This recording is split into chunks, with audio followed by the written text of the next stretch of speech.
Hi, I'm Bob Martin. I'm the executive director of the Presidio Theatre. We miss all of you. We miss putting on performances. That's what we're all about.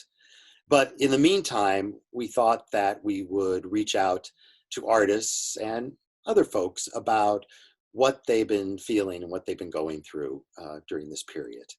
And in March, we had a project called Drupadi, which was a collaboration with Gamelan Sakajaya and Larry Reed, Shadowlight Productions, and Brenda Wong Aoki.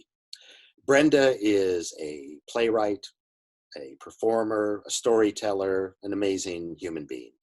And we were talking a lot about dreams that people have been having during this period, and talked about dreams that people are going to have about where we're going to end up on the other side of all of this. We were also talking a lot about the soul of San Francisco, what that has meant to us and what's made this place special, and how maybe we've lost a little bit of that.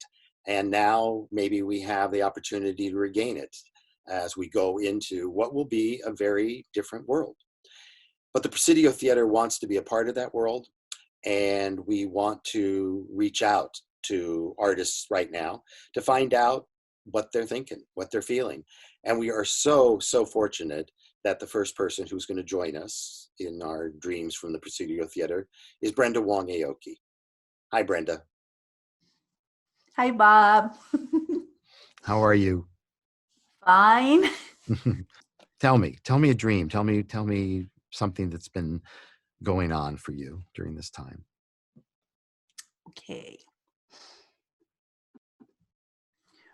Well, first of all, I want to thank you for having me be the first person to do this. It's such an honor, and it's so great. The Presidio Theater is so wonderful. All you guys are just awesome over there.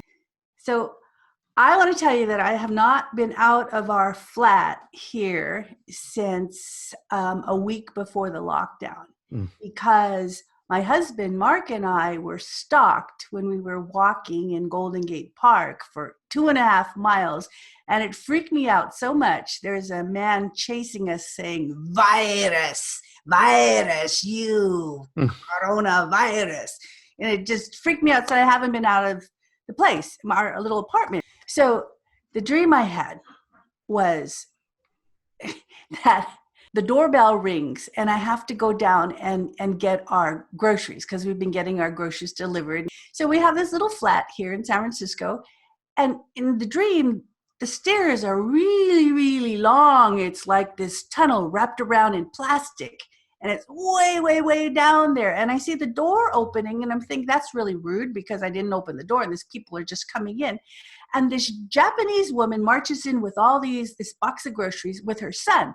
She marches up the stairs, and I'm thinking, God, she's not being very Japanese. She didn't take her shoes off. I didn't even open the door. And here she's coming in, and she comes upstairs, and she's pissed. She's like glaring at me, and I'm thinking, wow, what did I do? And she drops the groceries right there, and her son drops the groceries, and she glares at me, and she gives me major stink eye.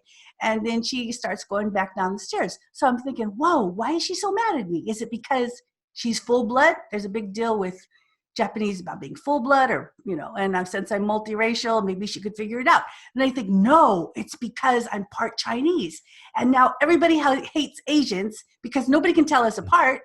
And so everybody hates Asians. She understood that I was part Chinese. That's why she glared at me, because everybody hates Asians now. And I thought, well, that's really a weird thing to be thinking about. Then all of a sudden the door rings again, and this woman walks back up, and it's one of my artist friends. And she's got this big like syringe thing, and it's like one of those cake decorating things, And she's like, Brenda, quick, I need a window because it's upon me. And, it's the artist moment, right? And, as artists, when the moment comes, you just got to go for it. So I understand. She goes, I need a window. So I'm going around a little apartment, and our apartment starts to get bigger and bigger and bigger. And it's like this mansion with all these like hallways and rooms and arched, walls and balconies, and there's all these windows. It's no, not that window, no, not that window. As we keep looking, and the place is getting bigger and bigger. And finally she goes, that one. And she takes her syringe and she starts making like this beautiful lattice thing, where she's like in the sunlight's coming through. And I'm like, oh, that's really nice. She's like, shh. And I'm like, oh, I understand the creative process. I better leave her alone. And anyway, I had never seen our apartment look like this. So I keep wandering around through all of these rooms, and I come across this like man cave.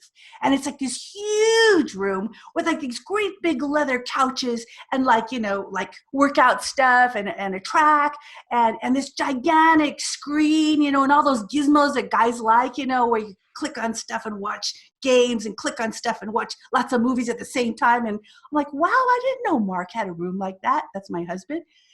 Wow, he never told me. And then off in this room, there's this like other little bedroom, and there's a little twin bed, and it looks like somebody was sleeping in it, like Goldilocks. And I'm like, wow, he's been sleeping in this bed. It's like, I didn't even realize he got up in the middle of the night and sleeps here. It's probably after he's played all of his video games. I'm like, where is he anyway? So I start looking for him, and I end up in our little bedroom, our real little bedroom that we, that's our real little bedroom. And here he is sitting on the bed, and I'm like, Mark, I didn't know our place was so big. And he goes, yep. And I'm like, Mark, I didn't know you had a room like that. And he goes, yep. I said, Mark, I didn't know. Well, are we rich? And he goes, yep. I said, well, you never told me we were rich. And he goes, well, you never asked. And I'm thinking, well, maybe I'm not me. So I see a mirror up on a shelf, and I go to reach for the mirror, but there's a beer bottle in front of it. And as I reach for the mirror to see if I'm me, the beer bottle falls down. I catch it and I wake up. And that's the end of my journey. Whoa. I love that.